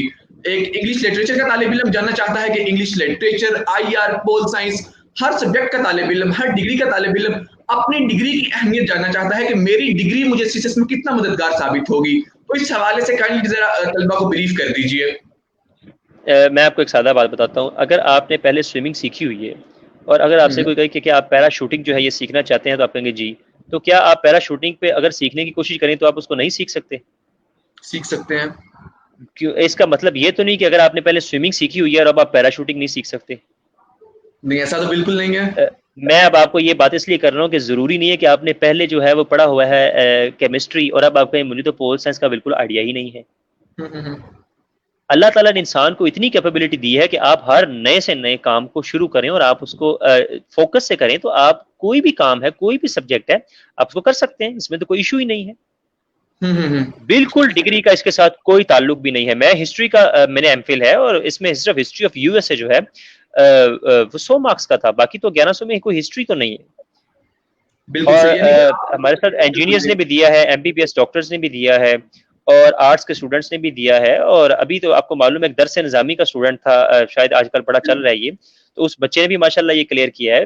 तो बिल्कुल इसका कोई ताल्लुक नहीं है। आप में इतना अगर कॉन्फिडेंस है कि मैं कोई भी चीज जो है वो स्टार्ट करूंगा और मुझे उसके बारे में बेसिक गाइडेंस मिल जाए तो मैं उसको कंप्लीट करके कवर कर लूंगा, तो वो आप इंशाल्लाह कवर कर सकते हैं। ये बात बिल्कुल आप ज़हन में रखिएगा सब, ठीक है। बिल्कुल आपका ये पॉइंट भी आ गया और सर्वे के दौरान ये चीज भी सामने आई कि जो साइंस सब्जेक्ट्स के तलबा थे उनका ये ख्याल था कि बनिस्बत आर्ट सब्जेक्ट के तलबा के हम थोड़ा सा लैग कर रहे हैं, हम थोड़ा सा पीछे हैं। और आर्ट्स के जो सब्जेक्ट से लॉ के, इंग्लिश लिटरेचर के, पोल साइंस, ये तलबा ये समझते हैं कि हम पहले से थीसिस के बारे में एक अच्छा प्रिपेयर्ड है।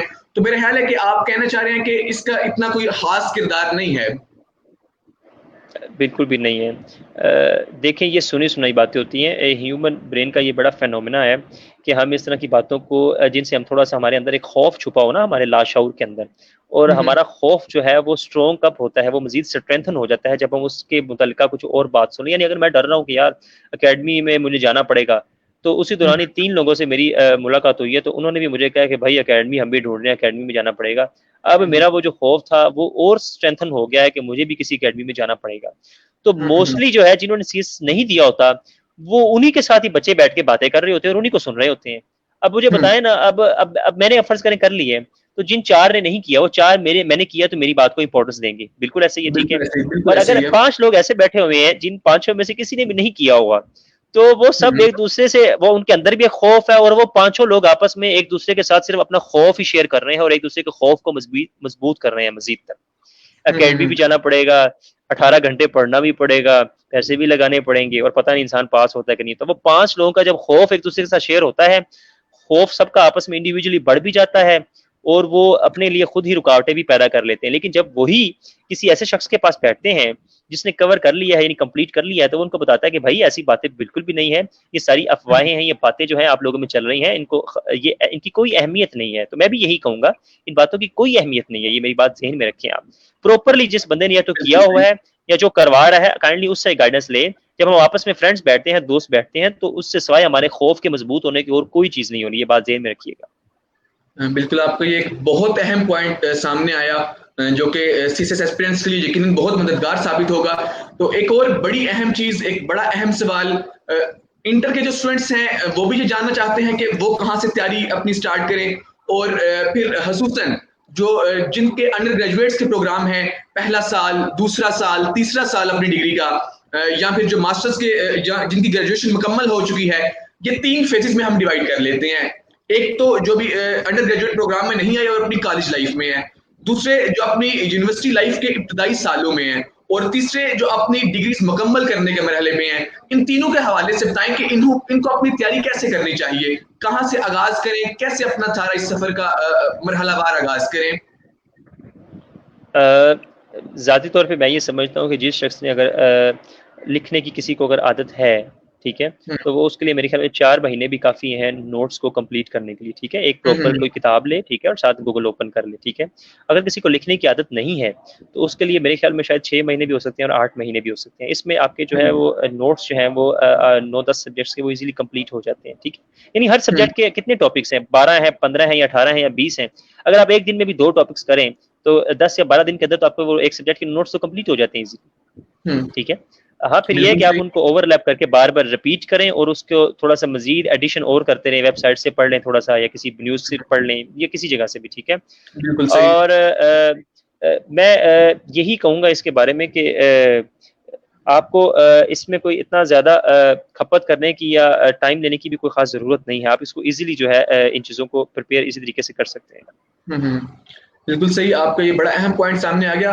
तो फरहान भाई, एक चीज़ ये है कि मेरा ख्याल है कि कोई भी, आप इस चीज़ से इत्तेफाक करेंगे कि कोई भी पैदा ब्यूरोक्रेट नहीं होता और कोई भी आसमान से ब्यूरोक्रेट नहीं होता, बल्कि हम ही में से लोग होते हैं, हमारे ही दोस्त होते हैं, हम लोग ही होते हैं जो ब्यूरोक्रेट्स भी बनते हैं, सिविल सर्विसेज में भी जाते हैं। तो आपके ख्याल में जो अपनी इस जर्नी का आगाज करना चाह रहे हैं, ऐसे अफराद में कौन सी ऐसी 3 अहम चीज़ें हैं जिनका होना आपकी राय में बहुत ज़रूरी है? अच्छा, पहली बात तो मैं शायद आपके पिछले क्वेश्चन का एक आंसर नहीं कर सका कि जो बच्चे इंटर में हैं, सॉरी, वो कहाँ से स्टार्ट करें। वो सिंपल अपने 2 काम स्टार्ट करें, अपनी इंग्लिश लैंग्वेज पे थोड़ी सी जो है वो फोकस करें, ठीक है। और बुक रीडिंग की जो है वो आदत ज़रूर कम से कम 15 दिन नहीं तो 1 महीने में 1 किताब तो ज़रूर पढ़ लिया करें आप। बिल्कुल सही, ये बहुत ही इंपॉर्टेंट है, ठीक है ना। यानी ये आदत अपनी ज़रूर वो है वो अपनाएं।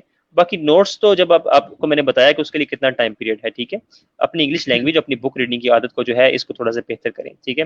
बाकी जो अभी आपने क्वेश्चन किया है ये कि कोई भी पैदा नहीं होता, ये बात बिल्कुल ठीक है, ये कोई भी नहीं होता। तो लेकिन अगर आप ये सोच के कि मैं ये ज़िंदगी में ये काम करना चाहता हूँ, मैं बुद्धा का यहाँ पर एक कॉल करना चाहूँगा।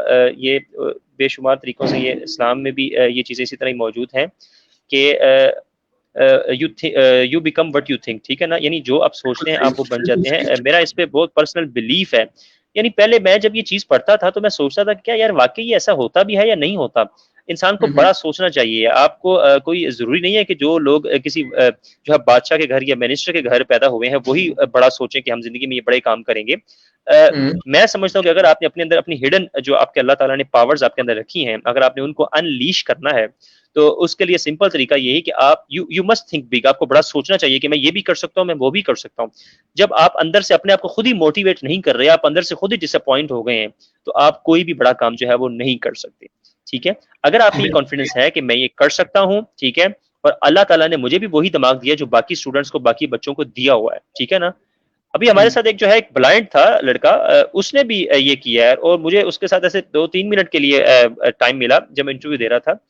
तो वो मुझे कह रहे हैं कि जी मैंने तो 2 साल पहले जो है ये सीएसएस का सिलेबस जो है पढ़ना शुरू किया और वो ब्रेल राइटिंग के थ्रू, तो अल्लाह ने मुझे इसमें कामयाबी दे दी। उसने हम्म, उसकी भी ये जो था ये फर्स्ट अटेम्प्ट थी ये, ठीक है, ब्लाइंड है वो लड़का।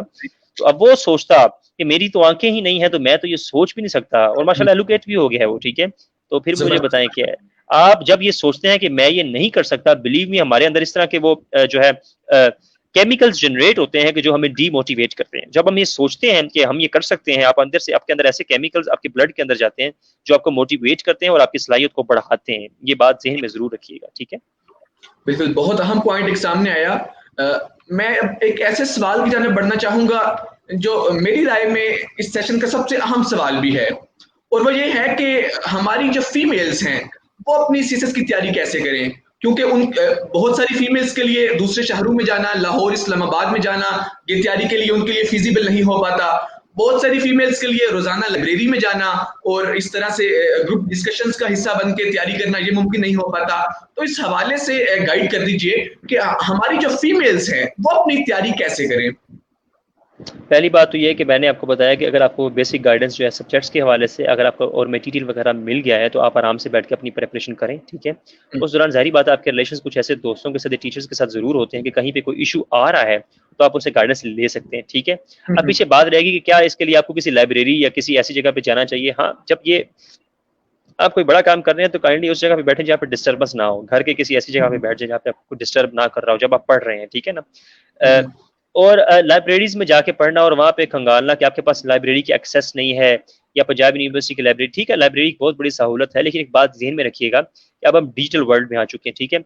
मैंने एमए और एमफिल किया है, लेकिन बिलीव मी मेरा एमए का और एमफिल में मैंने लाइब्रेरी के अंदर जो है वो कदम नहीं रखा।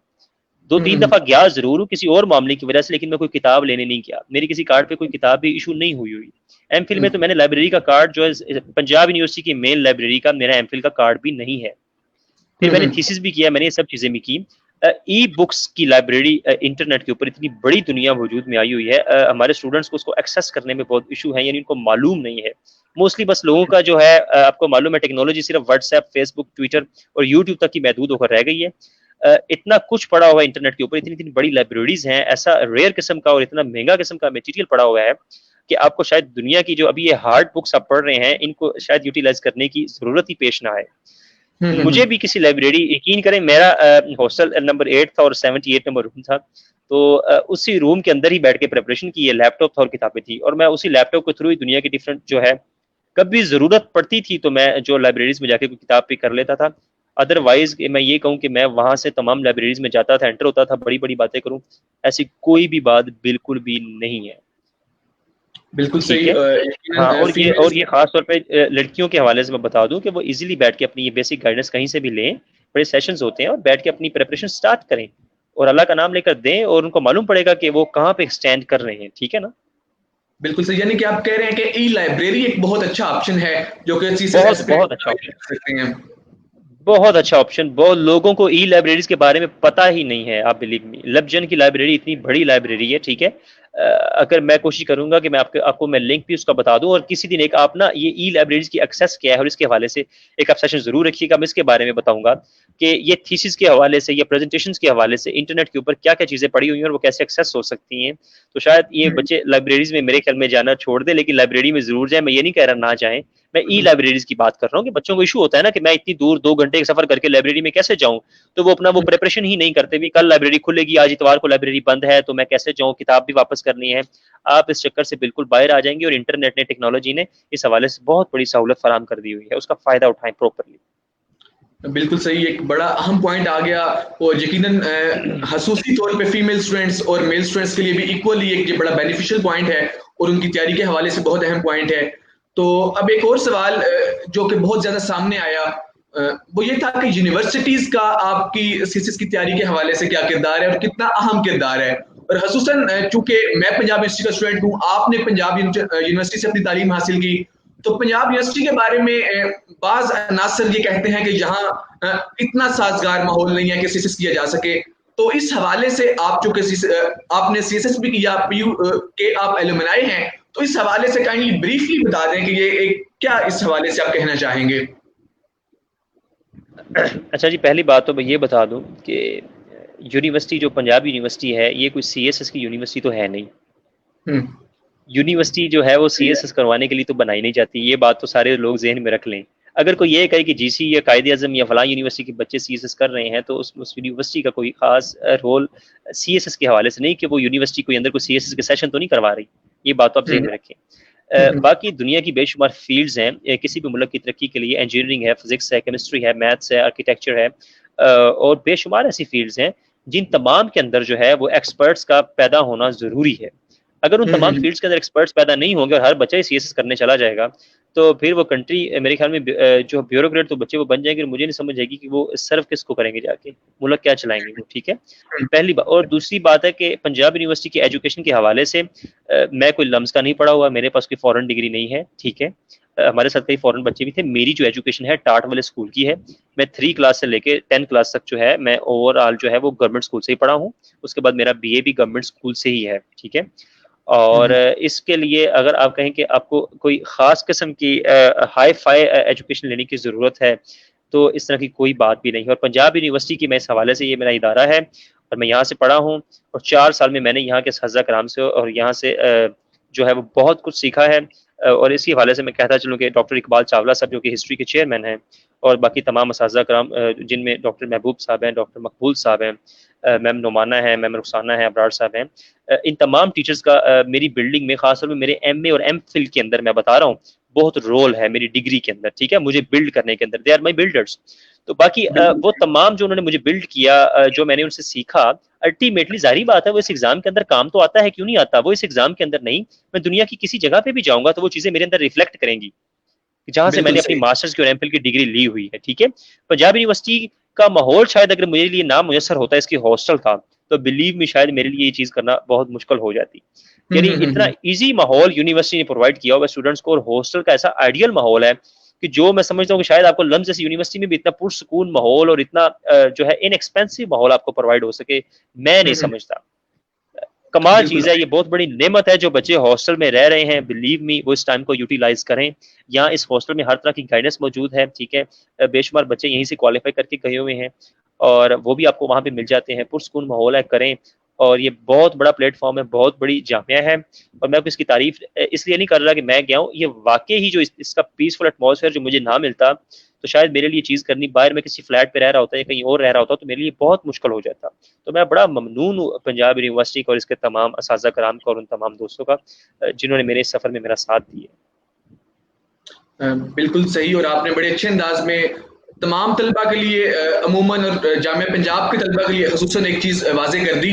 तो अब हम सेशन के एख्तितामी मराहिल की जानिब बढ़ते हैं। तो तलबा के सवालात की जानिब बढ़ने से पहले एक चीज़ जो कर ली जाए वो ये है कि आप अपनी इस सारी गुफ्तगू को अगर मुमकिन हो सके तो 2 मिनट, 1 मिनट, 1.5 दिन इसमें समराइज कर दें। सीएसएस की तैयारी कैसे की जाए, जो भी एक मरहलावार आप समझते हैं कि आसान अल्फाज में, मुख्तसर अल्फाज में एक रोड मैप अगर आप देना चाहें तो वो एक रोड मैप प्रोवाइड कर दीजिए। मैं आपको रोड में, मैं आपको ऐसे बताता हूँ कि जो शायद कोई किसी एकेडमी में जाके तो मैं वहाँ सेमिनार में बता रहा होता, ठीक है, ताकि चीज़ें बहुत क्लियर हो जाएं। सिंपल जो है टू द पॉइंट की जो बुक है, उस किताब को जैसे कोई इंसान खा जाता है वैसे खाने की कोशिश करें, ठीक है।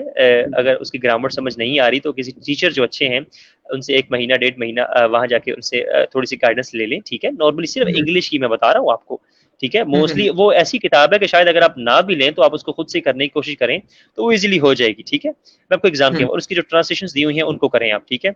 और सब्जेक्ट्स के लिए फौरी एफपीएससी का जो सिलेबस है वो डाउनलोड करें, और देखें कि जिन सब्जेक्ट्स में आपको कंफ्यूजन हो रही है, ऑनलाइन उनके पेपर्स पड़े हुए हैं, वो पेपर्स डाउनलोड करें, उन पेपर्स को देखें, जो फीलिंग आपके अंदर आए कि हाँ मैं इसको कर सकता हूँ, उसका सिलेबस देखें, और अल्लाह का नाम लेकर उसको आप, उसका मटेरियल ऑनलाइन भी बहुत पड़ा हुआ है। और नॉर्मली आपको मार्केट से वो किताब या वो नोट्स लें जिसकी फहरिस्त में, कंटेंट्स में वो तमाम वो टॉपिक्स दिए हों जो एफपीएससी की वेबसाइट पे उस सब्जेक्ट के हवाले से दिए होते हैं। अगर उस नोट्स के हवाले से सेम वही टॉपिक्स दिए हुए हैं जो कि एफपीएससी की वेबसाइट पे वो सब्जेक्ट के हवाले से दिए हुए हैं, उनको मैच कर लें, फिर आप वो नोट्स ले लें, ताकि आपके तमाम बेसिक क्वेश्चंस के एक बार नोट्स बन जाएं। उस दौरान आपको अगर कोई टॉपिक समझ नहीं आ रहा तो उसको गूगल करके जो है आप उसको देख लें। इस दौरान अपने नोट्स कंप्लीट करें, ठीक है? और कोशिश करें कि नोट्स बनाने का भी आपको तरीका ये बताता हूँ कि अगर एक किताब के अंदर कोई क्वेश्चन जो है वो 10 पेजेस के ऊपर लिखा हुआ है, तो नोट्स इस तरह बनाने हैं कि वो 3 से 4 या कम से कम 3 लेयर्स के ऊपर, पेपर की एक लेयर होती है, 2 लेयर्स में एक पेज बनता है, 3 लेयर्स के ऊपर आप उसको लेके आएँ, ठीक है? ताकि कल को आप उसके शॉर्ट नोट्स भी बना सके जब आपने 3 घंटे का पेपर देके आना है और 1-2 घंटे की रिसर्च होती है। अगर आपने वो 3 लेयर्स वाला पेपर बना लिया है, तो जब आप शॉर्ट नोट्स बनाएंगे तो 2 दफा रिवीजन के बाद वो 3 लेयर्स का जो क्वेश्चन है वो आपका एक लेयर के ऊपर इजीली आ जाएगा, ठीक है? तो नोट्स इस तरह नहीं बनाने के 235 पेजेस की अगर किताब है तो पता चले जी आपने 180 पेजेस के नोट्स बना लिए हैं, तो फिर आपने कोई बड़ा जो है वो मार्क का जो है वो सर नहीं किया, ठीक है? तो अपने इस तरह नोट्स बनाए, उनको कम से कम जो है 4 से 5 दफा जो है रिपीट करें, इस टारगेट से बनाएं कि आपके पास उसको रिवाइज करने का जो है वो टाइम मिल जाए आपको, ठीक है? बिल्कुल सही। और इसमें कोई अगर आपका पेयर बन जाता है, यानी अगर एक दोस्त के साथ दूसरा दोस्त बैठ जाता है, तो मैं कहता हूँ वो सोने पर सुहागा हो जाएगा उसके लिए, ठीक है ना? ये बहुत इंपॉर्टेंट। बिल्कुल जी सही। आपने बड़े अच्छे अंदाज में एक रहनुमाई की।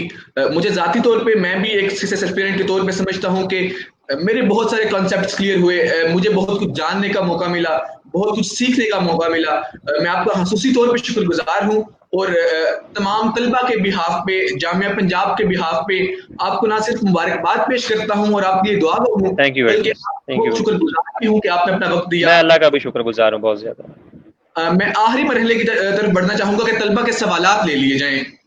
तो जी जी तमाम जो व्यूअर्स हैं, मेरी उनसे गुजारिश है कि वो कमेंट बॉक्स में अपने सवालात कर दें। अगर आपने अपना सवाल पहले किया था तो एक दफा दोबारा रिपीट कर दें ताकि वो सवाल सामने आ जाए। तो एक सवाल जो मेरी नजर से गुजरा, मैं समझता हूँ कि अहम सवाल भी है। तलबा कई तलबा ने इजहार किया कमेंट्स में कि क्या आपको नहीं लगता कि आप एक एक्स्ट्रा ऑर्डिनरी तालिब इल्म हैं, एक गैर मामूली तालिब इल्म है और एक मामूली तालिब इल्म के लिए आपकी जर्नी जो है वो बहुत मुख्तलिफ है। अच्छा, मैं बता रहा हूँ कि मेरे साथ मेरा एक दोस्त था उस्मान मंशा, ठीक है? जो कि एक बिल्कुल मैं समझता हूँ कि मामूली तालिब इल्म ही था, ठीक है ना? अगर आप उसकी बीए तक की जो है वो डीएमसीज को देखें, मेरे दोस्त जानते हैं। उसने भी मेरे साथ ही प्रिपरेशन स्टार्ट की है। चले मैंने तो एक्स्ट्रा ऑर्डिनरी होने के नाते क्लियर कर लिया, तो उसका जो रिटर्न जो है वो भी तो मेरे साथ ही माशाल्लाह क्लियर हुआ है। तो उसका तो इस तरह की कोई बुक रीडिंग की हैबिट्स नहीं थी, कोई इंग्लिश भी इतनी ज़्यादा अच्छी नहीं थी। लेकिन मैं बड़े फ़ख्र से कहता हूँ कि माशाल्लाह उसने ये जो अपना प्रिपरेशन का टाइम था, इस पे पूरा फ़ोकस किया है और माशाल्लाह पहली अटेम्प्ट में उस बच्चे ने जो है इसको क्लियर कर लिया। यानी कि इसमें ठीक है कोई ना? इस तरह का मामला नहीं है। बिल्कुल ज़रूरी नहीं है। बिल्कुल सही। तो इसके अलावा जो तलबा की जानिब से सवालात आए हैं, मैं अगर स्क्रॉल करके उनको देख सकूं। अब तो तलबा शुक्रिया अदा कर रहे हैं, और ये आपका बड़ापन है कि आपने अपना वक़्त निकाला, अपनी मसरूफियात में से वक़्त निकाला, तलबा को गाइड किया। जो सवालात थे उनमें से ज़्यादातर सवालात जो हैं वो एड्रेस हो चुके हैं। यहाँ नोट्स मेकिंग के सवालात सामने आ रहे हैं, इंग्लिश वोकैब के सवालात हैं, नोट्स कैसे प्रिपेयर करें, डिग्री हेल्पफुल है या नहीं। तकरीबन तमाम जो अहम सवालात हैं वो इस जी, सेशन में हो चुके हैं। जी, जी। हाँ, एक सवाल जो आया है और जो एड्रेस भी नहीं हुआ वो इंटरव्यू के हवाले से है। इंटरव्यू की तैयारी कैसे की जाए?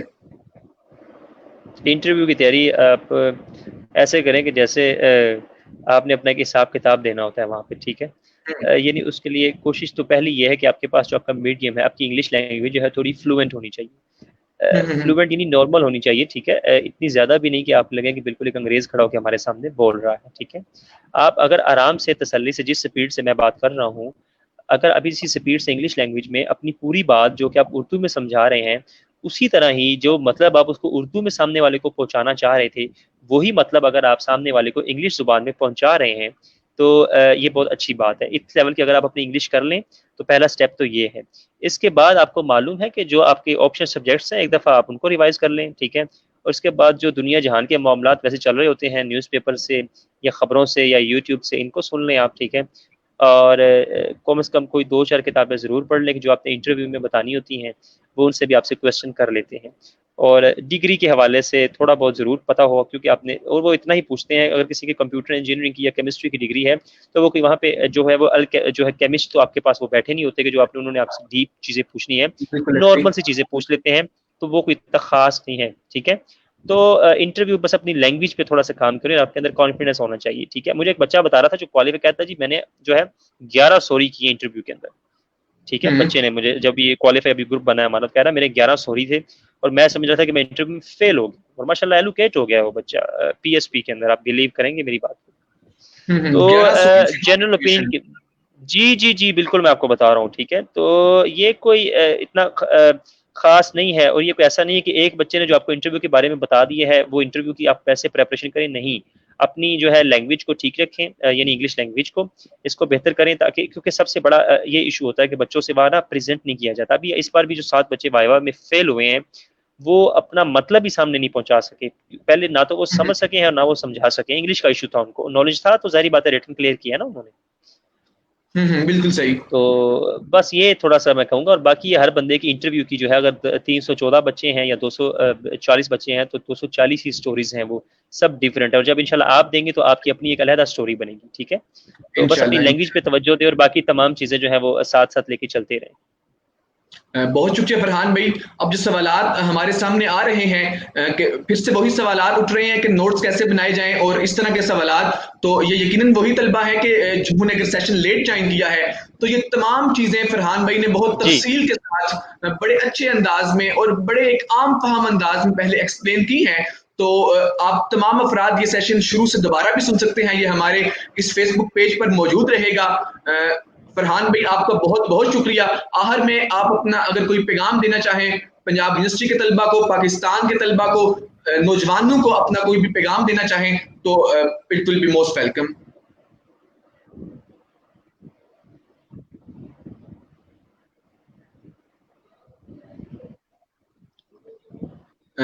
फरहान भी आप क्या मेरी आवाज सुन पा रहे हैं?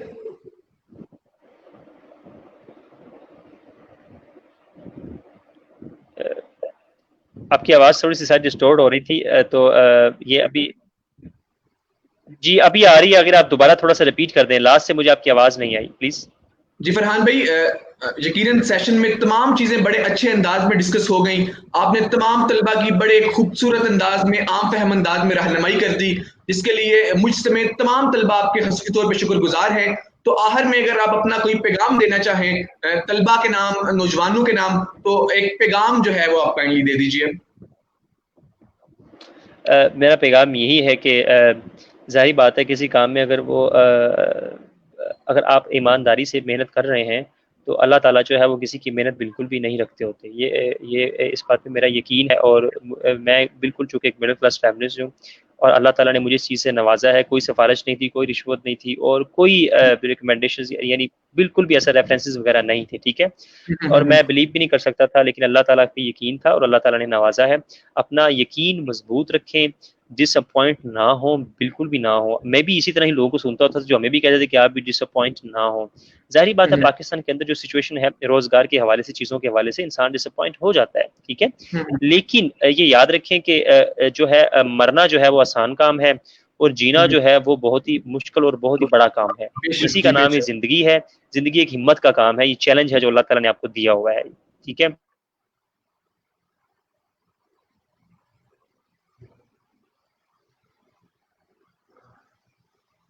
बहुत शुक्रिया फरहान भाई। बहुत अच्छे अंदाज में आपने सीएसएस के हवाले से तमाम तलबा की रहनुमाई की, और मैं समझता हूं कि मैंने और भी सीएसएस के हवाले से बहुत से इंटरव्यूज सुने, बहुत से अफराद की राय सुनी, उनके ख्यालात का इजहार सुना, और उन्होंने भी बताया कि सीएसएस की तैयारी कैसे की जाए।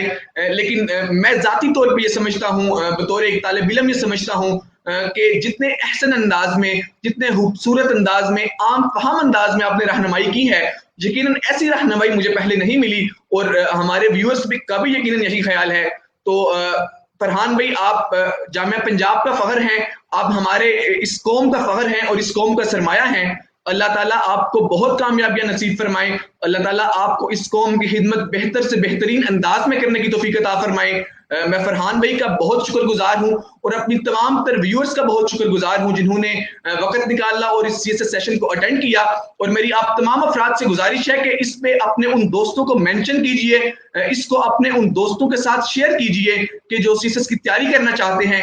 यकीनन ये वो सेशन है कि जिसकी उनको जरूरत है और जो उनको लाजमी अटेंड करना चाहिए, जिससे उनको लाजमी आगाह होना चाहिए। मैं अपनी तमाम व्यूअरशिप का बहुत शुक्रगुजार हूं और फरहान भाई हमारे दरमियान मौजूद थे। मैं उनका बेहद शुक्रगुजार हूं कि उन्होंने अपनी गोनागू मसरूफियात में से इस्लामी जमीयत तलबा के लिए वक़्त निकाला और तलबा के लिए वक़्त निकाला और इस्लामी जमीयत तलबा के इस प्लेटफॉर्म से तलबा से मुखातिब हुए। मैं जमीयत का शुक्रगुजार हूं कि उन्होंने इस खूबसूरत सेशन का एहतमाम किया।